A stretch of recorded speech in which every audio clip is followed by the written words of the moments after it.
Tu dois la connaître, tu l'as entendue déjà. Véronique Dicker est avec nous également ce soir. Elle a fait 2 Olympias complets au mois de janvier. Preuve en est d'ailleurs qu'elle sera là les 3 et 4 juin à l'Olympia. Voici la chanteuse imitatrice qui nous vient du Québec, mais que nous adoptons et que nous allons garder pour nous, Véronique Dicker. Bonsoir. Bonsoir.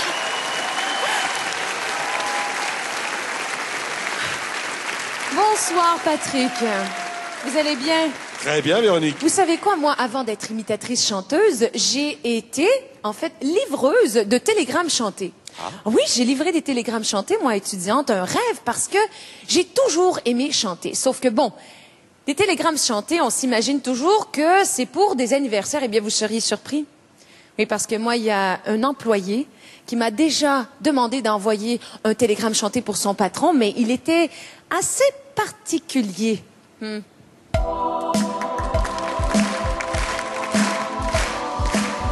un employé qui veut te dire que tu as fait le choix de l'exploiter un brin, de le faire travailler comme un chien. Mais le cours de l'histoire change ce soir. Il y a eu de la chance, je ne crois pas que tu vas le croire. Au loto, il a joué hier soir. Il a le gros lot, il a. Il viendra pas, il n'a plus besoin de toi. Il ne veut plus voir ta face de rat. Car il a le gros lot, il a.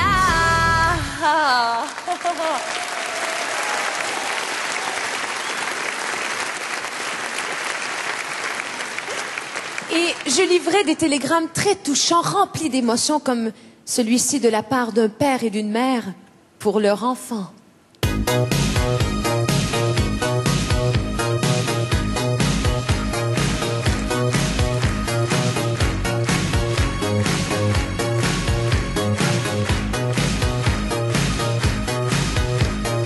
Un message des parents. T'as été un enfant épatant. Hommage, hommage à toi mon Laurent. T'as grandi, t'as pris de l'âge. Tout à coup t'es devenu majeur. Dommage, dommage, c'est maintenant l'heure. Avec nous tu es resté plusieurs années. Et là t'as 40 ans. Dégage, dégage. Plus loin que la nuit et le jour. Dégage. Dans l'espace, un aller sans retour. Si qu'on dégage. Au Québec, bouffé par un Indien. Dégage. Et jamais ne reviens. Dégage, dégage.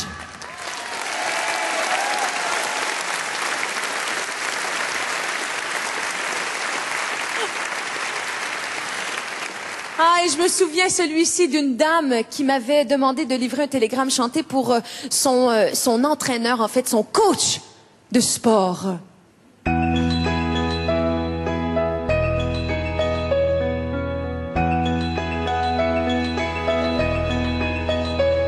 Aujourd'hui, ça fait 6 ans que je me suis abonné. Tu m'as donné de beaux abdos, tu sais. Depuis ce petit gym où tu m'as fait suer, je n'ai cessé de jogger. Mais ce soir, mon training, j'ai envie de lâcher, de me laisser aller comme par le passé. Ton rameur, ton vélo, ton pilates, la course à pied, ce soir, laissez-les de côté. Emmène-moi bouffer ce soir. Des joues de veau, des frites du pinard, des petits fours, de la sauce et du McDo. Fous-moi la paix avec ton step et ton cardio. Emmène-moi bouffer ce soir. Partons ensemble et vite faisons la foire. Timidement, dis-moi ma grosse, je t'aime. Amoureusement, c'est fini le carême.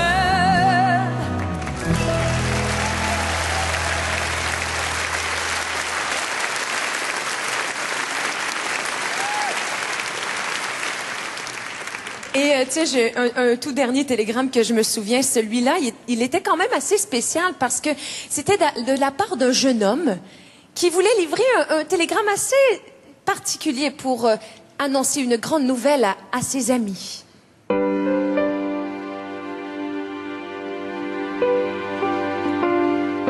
J'étais déjà alors un homme un peu bizarre.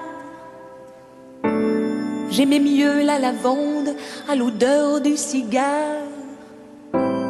Je tricotais moi-même mes foulards, mes chandails. Ensuite, je m'épilais le poitrail. Aïe. Et je perdais mon temps dans ce corps embrouté. J'étais le seul qui aimait se maquiller. Les jambes, je me rasais, et tout en m'exfoliant. Comme une femme, je boudais souvent. Oui, j'étais gai comme Ricky Martin quand il sait qu'il aura peut-être un jour des faux seins. Et quand enfin on m'a coupé le bas, je me suis enfin sentie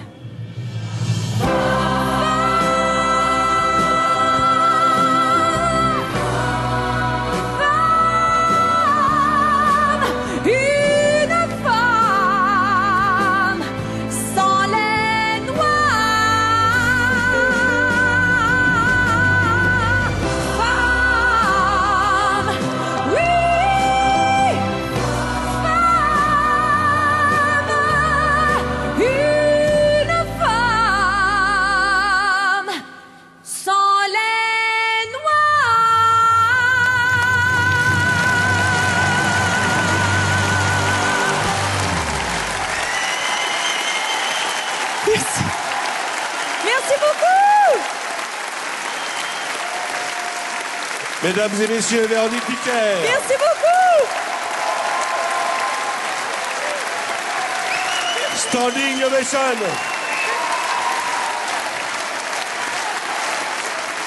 C'est comme à l'Olympia au mois de janvier et vous la retrouverez les 3 et 4 juin à l'Olympia, Véronique Dicker. Quel talent. Vous avez reconnu évidemment Nicole Croisy, Michel Thor, Désirless, France Gall. Alors, merci. C'est vrai que là, on est dans un endroit magique. Hein. On est à l'Académie du cirque Annie Fratellini, oui, à Saint-Denis. Et c'est un lieu que vous ne connaissiez pas. Non, pas du tout. Et c'est magnifique. Ça me rappelle un peu ma cabane au Canada. Ah, du côté non, de chez vous. C'est vrai, il y a des beaux billots de bois, c'est magnifique. Regardez, Jérôme Revon qui réalise cette émission vous a déjà montré le toit de cet édifice, de ce monument du spectacle.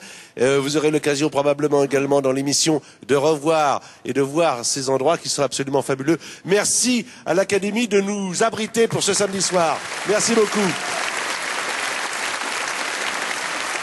Véronique, vous ne vous êtes jamais posé la question « Qu'est-ce que je ferai plus tard ?» Ah, moi, déjà, toute petite, vous saviez que vous alliez devenir chanteuse. Oui. Ah oui, oui. Pour moi, c'était clair. Je voulais être chanteuse. Et il n'y avait pas d'autre... Non, il n'y avait pas d'autre métier que je voulais faire. C'était chanteuse. Alors, on sait vos attaches avec la famille Dion, avec René et avec Céline. Mais j'ai appris également que si Céline avait son René, vous avez votre Raymond. Oui, moi j'ai mon Raymond. Ça fait 18 ans que vous êtes ensemble? Ça fait 18 ans qu'on est ensemble. Il vous a connue toute petite? Bien, ouais. J'avais l'âge. Oui, oui, ça fait longtemps que Raymond et moi, on est ensemble et ça fait longtemps qu'on travaille ensemble. On est un peu comme René et Céline, mon amour. Vous partagez tout? Oui, oui. Professionnel, amoureux. Ah oui, tout à fait. Qu'est-ce qu'écrit vos textes? En fait, j'ai une super belle équipe. En fait, ça part toujours de moi et de mes idées, de mes flashs. Et on a une belle équipe au Québec qui écrit nos textes. Et puis, c'est la metteur en scène qui est José Fortier, qui a travaillé beaucoup avec beaucoup de Français. C'est donc cette équipe qui écrit Une femme sans les noix. Sans les noix, voilà. C'est du beau texte. Véronique Dicker. Mais merci beaucoup. Merci. Véronique, je le rappelle, 3-4 juin à l'Olympia. Alors, elle a su tout de suite ce qu'elle voulait faire. L'homme que vous allez découvrir, ou peut-être revoir, parce que vous l'aimez déjà, lui a eu déjà plusieurs vies avant de devenir humoriste. Je vous propose de faire connaissance dans un instant davantage, mais tout de suite de l'écouter. Écoutez bien, parce qu'il a une expérience extraordinaire, notamment aux États-Unis, le comte de Boudherbala.